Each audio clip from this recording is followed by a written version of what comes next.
முன்னாடி யார் இருந்தாலும் சில பேர் ஓப்பனாகவே சொல்லியிருக்காங்க. நான் சொல்றது எவ்வளவு தவறா பேசுறாரு பாருங்க. அன்றைக்கு ஓட்டெடுப்புல இவரை காப்பாற்றிய 122 எம்எல்ஏக்கள், அவர்கள 18 பேர் பிற்பாடு பழனிசாமியின் செயல்பாடு சரியில்லைன்னா முதலமைச்சர் பழனிசாமியை மாத்தணும் தான் அவங்க கவர்னர்கிட்ட போய் மனு கொடுத்தாங்க. அவங்க ஒன்றும் கவுக்கணும்னு போல. பொய்மூட்ட பழனிசாமியோடைய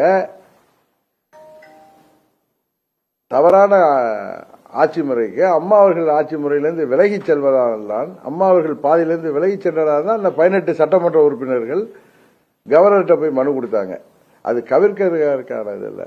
பழனிசாமி மாற்ற வேண்டும், எங்களுக்கு முதல்வர் மேல் அதிருப்தி, அதனால் மீண்டும் எங்களுக்கு வாக்கெடுப்பு நடத்துவதற்கு அனுமதிக்க வேண்டும். பிப்ரவரி 15ஆம் தேதி வாக்கெடுப்பை திமுக கொண்டு வந்த நம்பிக்கை இல்லா தீர்மானம். அப்ப ஒன்றும் பாஜகவோ மத்திய அரசோ அவரை காப்பாற்றல. அன்றைக்கு பன்னீர்செல்வம் பிரச்சனைக்கு காரணம் என்ன என்பதை பழனிசாமி உட்பட தமிழ்நாட்டு மக்கள் எல்லோருக்கும் தெரியும். ஏன்னா அன்றைக்கு திரு பன்னீர்செல்வம் அவர்கள் 7ஆம் தேதி வரைக்கும் எங்களோட இருந்துட்டு போய் தர்மயுத்தம் நடத்துறத நான் சொல்லிதான் அங்க போய் இருந்தாருன்னு ஒரு பெரியவர் சொன்னார். அவருக்கு பின்னணியில் யார் இருந்தாங்கன்னு தெரியும். ஆனால் பிப்ரவரி 15ஆம் தேதி நடந்த அந்த வாக்கெடுப்பில் அவர் வெற்றி பெறுவதற்கு காரணமாக இருந்த 122 சட்டமன்ற உறுப்பினர்கள் அன்றைக்கு யார் பேச்சை கேட்டு வாக்களித்தார்கள் பெரும்பாலும். அதை அவர் மறந்துடுறார். எனக்காக வாக்களிச்சிருப்பாங்க இந்த மாபெரும் தலைவனுக்காக. அதுக்கு முன்னாடி அந்த கூவத்தூர்ல எங்க சித்தி டெல்லிக்கு போறதுக்கு, பெங்களூருக்கு போறதுக்கு முன்னாடி அவரை தேர்ந்தெடுக்கணும்னு முடிவு பண்ணப்ப என்னிட்ட சொன்னார். திருப்பி சொன்னார், முன்னாடியே நான் தான் சிஎம் கேண்டிடேட்னு சொல்லிடாதீங்க, நிறைய பேர் கையெழுத்து போட மாட்டாங்க, அதனால கையெழுத்தெல்லாம் வாங்கிட்டே பேர் அறிவிங்கன்னு சொன்னது பழனிசாமி. இதை நான் முன்னையே சொல்லியிருக்கேன். அதுக்கு பிறகு எங்க சித்தி பெங்களூர் போனதுக்கு அப்புறம் அந்த வாக்கெடுப்பு நடந்தப்ப சட்டமன்றத்தில் நம்பிக்கை இல்லா தீர்மானம் வந்தப்ப 122 எம்எல்ஏக்களை எத்தனை பேர் பிச்சுக்கிட்டு போக இருந்தாங்க, அவங்களெல்லாம் யார் தடுத்து நிறுத்தியது? செம்மலையெல்லாம் தாண்டி குச்சி ஓடினார் பழனிசாமினா நாங்க இருக்க மாட்டோம்னு சொல்றேன். அப்ப அந்த வாக்கெடுப்பில் அவரை காப்பாற்றிய 122 சட்டமன்ற உறுப்பினர்கள், பன்னீர்செல்வமும் 11 சட்டமன்ற உறுப்பினர்கள் எதிராக திமுகவோடு சென்று வாக்களித்த பொழுது 122 சட்டமன்ற உறுப்பினர்கள் 18 பேர் தான் திருப்பி போய் மனு கொடுத்தாங்க. சோ அதுல பாஜக காப்பாத்தல இவரை. அது 2வது முறை இவர் என்ன நீக்கிறப்ப டெல்லி சொல்லிதான் வந்து அண்ணனை நீக்கிட்டோம் அப்படின்னு இவர்கிட்ட கூட சொல்லியிருக்காரு.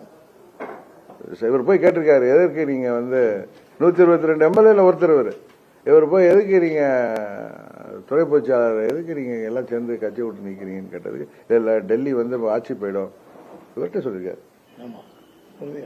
டெல்லி வந்து அவர் இருந்தாருன்னா ஆட்சியராங்க நிற்காதுன்னு சொல்றதுனால அவரை வேற வழி இல்லாம நிக்கிறோம் அப்படின்னு இவர்கிட்ட சொல்லியிருக்காரு.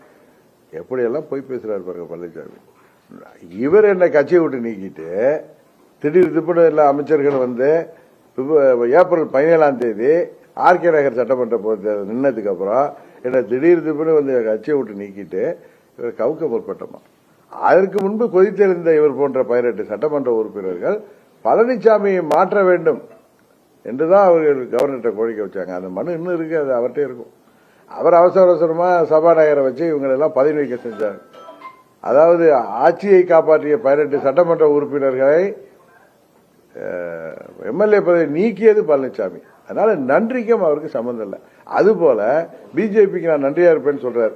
24 பாராளுமன்ற தேர்தலுக்கு முன்னாடி எஸ்டிபிஐ மாநாட்டில் என்ன பேசினார்? 24 தேர்தல் மாத்திரம் இல்ல, பாராளுமன்ற தேர்தல் மாத்திரம் இல்ல, 26 சட்டமன்ற பொது தேர்தலில் நான் பிஜேபிக்கு கூட்டணிக்கு செல்ல மாட்டேன். டெல்லியில போய் 24 சட்டமன்ற பாராளுமன்ற பொது தேர்தலுக்கு முன்னாடி அவங்க தேசிய ஜனநாயக கூட்டணி கூட்டத்தில் மறுபடியும் மோடி அவர்களுக்கு வலதுபுறம் உட்கார்ந்துட்டு திரும்பி ஓடி வந்தவர் பழனிசாமி.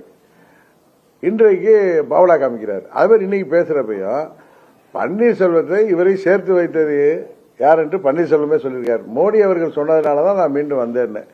கவர்னர் அவர்கள் இவர்களை கைகோட்டு வச்சு அவர் 11 எம்எல்ஏக்கள் வந்ததுனாலதான் இவர் ஆட்சி காப்பாற்றப்பட்டது.